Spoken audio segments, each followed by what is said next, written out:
Hello mga person, my name is Saida from BSCS 2A.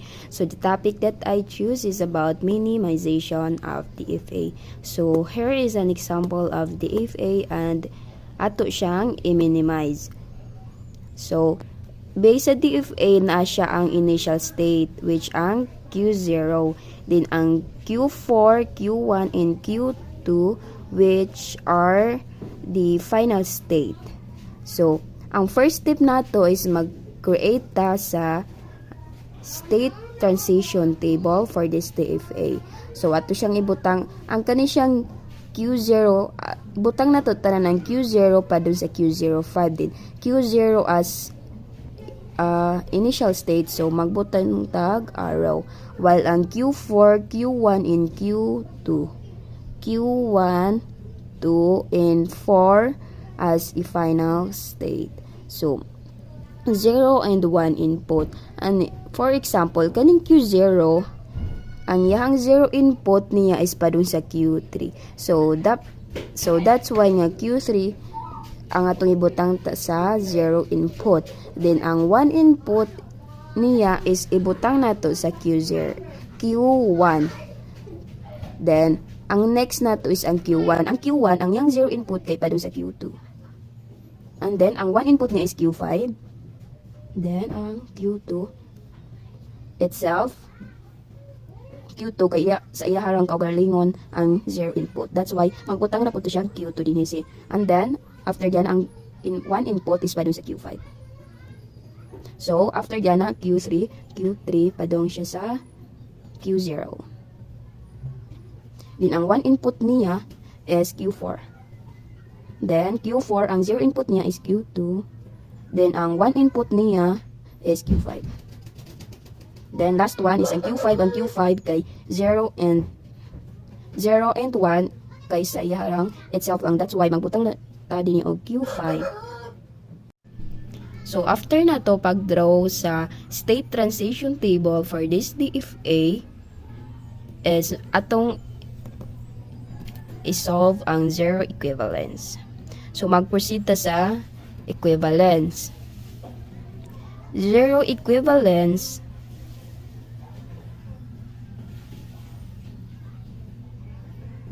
so ang zero equivalence mo ni siya ang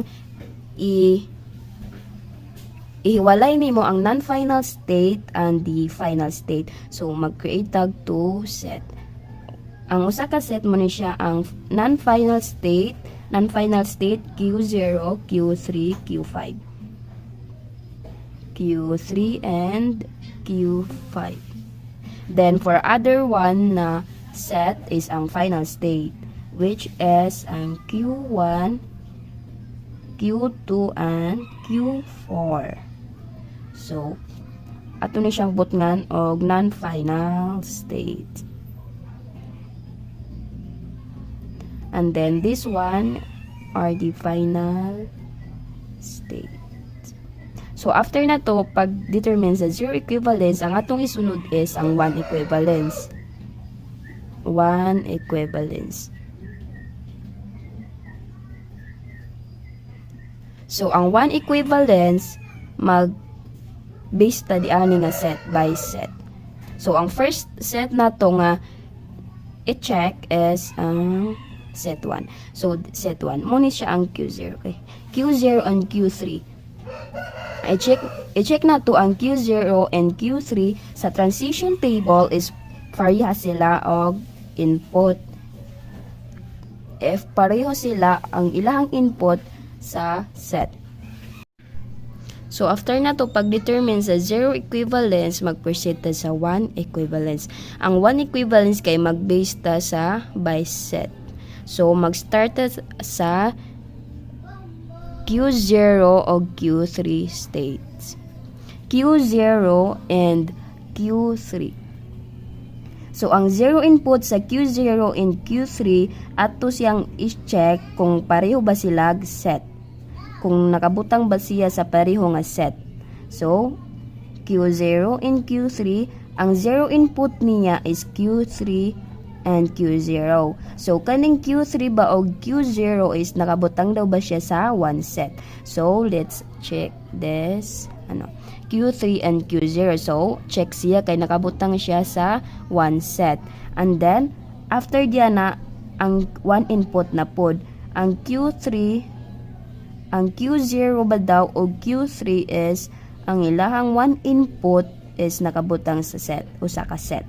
So, Q0 is Q1, iyahang 1 input, while kaning Q3, ang iyahang 1 input is Q4, 1 and 4. So, 1 and 4, check, kay na siya sa usa ka set. So, check siya, ibutang na to siya sa usa na pod ka set. So, Q3.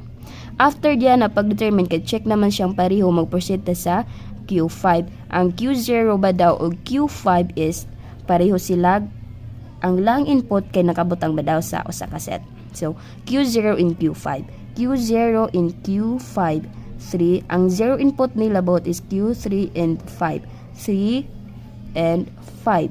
So, 5, check siya, nakabutang siya sa 1 set. Then, after that, mo-proceed sa 1 nga input nila. Duha. Q0, ang 1 input sa Q0 is Q1. Q1. And then, sa Q5, nakabutang, ang ihang 1 input kay Q5 kihapon. So, 1 and 5. Di sila pareha. So, that's why, ang Q5 kay ilahi na to. Q5. So, tema na ta di ani nga set. So, ang atong sunod nga set kay kaning pangduha nga set. Ang Q1 ba daw o Q2 is ang ilahang input, 0 og 1 input nila is nakabutang sa 1 set. Q1 and Q2. 1 and 2. So, ang ilahang 0 input is Q2 o Q2. So, same sila. Na sila sa the same set. So, check ni siya. Tapos, mo-proceed ta sa 1 input nila, Q5 and Q5. So, pareho man sila. That's why, ato siyang isuwat Q1, and Q2. So, check siya kay pareho man sila og set. And then, Q4, mag-proceed sa Q4. Q1 ba daw o Q4 is, ang ilahang mga input is nakabutang sa the same set. So, Q1 and Q4. Q1 and Q4. Q2, ang 0 input nila is Q2 and Q2. So, pareha. Check siya. Then, mo-proceed ta sa 1 input nila. Si Q1, ang iyahang 1 input is Q5. Then, ang Q4, 5. So, the same, nakabutang sila sa the same set. So, that's why nga, i-appeal na to siya di ani nga set. Q4. So, tima na tong 1 equivalence. So, after diyan, pag-determine na to sa 1 equivalence, mo proceed ta sa ikaduha nga equivalence.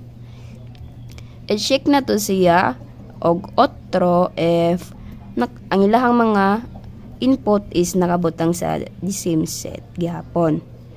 So, mag-start sa Q0 and Q3. Q0 ba daw o Q3 is ang ilahang 0 og 1 input is nakabutang sa the same set. So, Q0 and Q3. 3 and 0.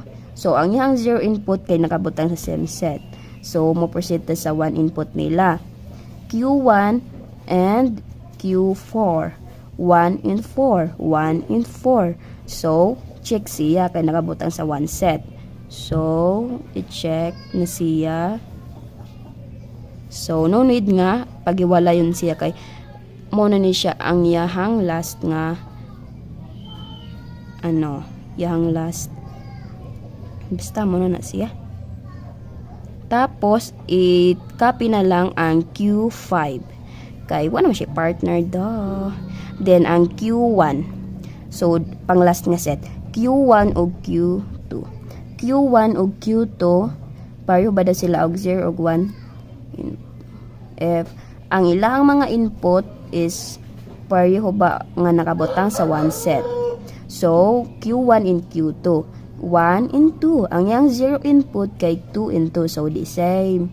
So, check ni siya. Kay the same naman siya. Ilhan naman siya the same. Don't need to kuhan kay the same naman siya. Tapos, after diyan, ang 1 input niya, Q5 and Q5. So, check siya. Kay pareho magyapon sila. So, check na siya. Check. And, after that, Q1 in 4. 1 in 4. Pareha sa ganina. 1 in 4. 1 in 4. Q2 and Q2. Q5 and Q5. So, check na ni sila tanan. No need nga i-change na sila asa nga set. Or, di na siya need nga pabuwag i-change na ayahan. No? So, makita na to sa 1 o 2 equivalence nga the same ra. So, nagbutang lang tag 2 ikaduha nga equivalence para ma-sure good nga di na good siya mag-change.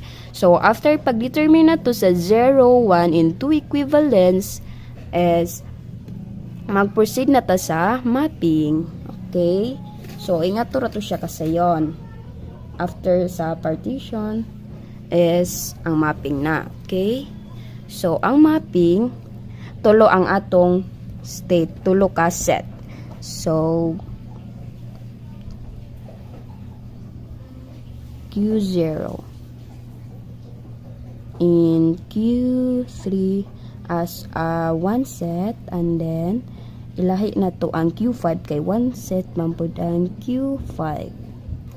So Q1 to Q1, so mo na siya ang mapping.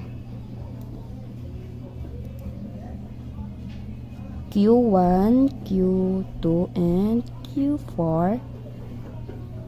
So, atong pamilngon siya kung asa ang, so makita man to din ka sa Q0 mo ni siya ang initial state. So pangito nato asa nakabuta ang Q0 para bot nga nato og arrow as symbol nga mo ni siya ang initial state. So na siya na belong din hin. And then ang final state nato din sa transition table Q1, Q2, and Q4. Q1, 2, and 4. So, wa sila nagbuwag. So, ato siyang i-double circle para mailhan siya as a final state. Okay? So, after that, magbutang-butang na tag 1 og 0 input.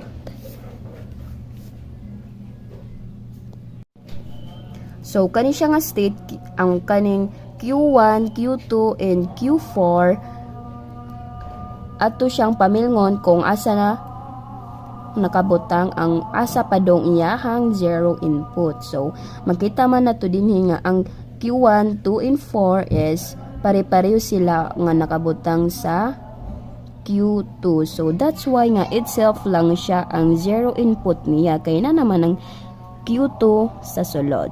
So, check na siya. And then, after that, ang 1 input na po niya. Q5, Q5, and Q5. That's why, ang 1 input niya is padong sa Q5.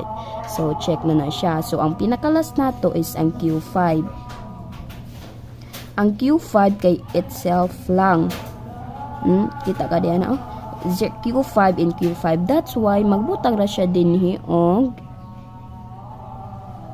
as itself lang as 0 input in 1 input.